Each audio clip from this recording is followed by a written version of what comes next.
Hello, we are from Group 11 of the Quantitative Research, and we would like to present about interventional studies. In this group, there are me, Jason Axelino, and there are two of my friends, Dava Raditya and Gregory Finetrino. Based on the definition, interventional studies is contrary to observational studies. Interventional studies, or also known as experimental studies, is a kind of study design that often is prospective. It is specifically aimed to evaluate the impact of certain interventions being imposed in the dependent variable.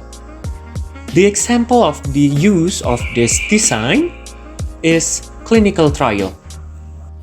So I'm going to explain about the 5 phases of intervention studies. The first phase is about developing problem and program theories, mainly about developing problem theory of risk, promotive, protective factors.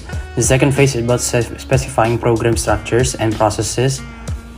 It's about developing first draft and submit for expert review. The third phase is refining and confirm efficacy test.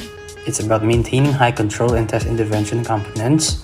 The fourth phase is testing effectiveness in practice settings.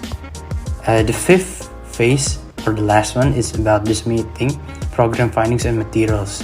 It's basically about publishing findings and program materials. So I'm going to explain the difference of control group and intervention group.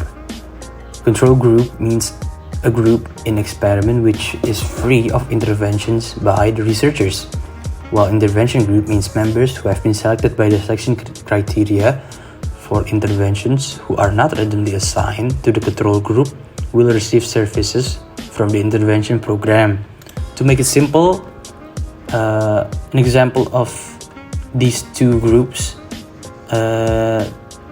let's imagine a pharmaceutical company releasing a new experimental drug. So people who are assigned in the control group will not receive whatever the researchers are investigating, while the intervention group's people will receive an experimental drug, which then let the researchers find what they are trying to investigate.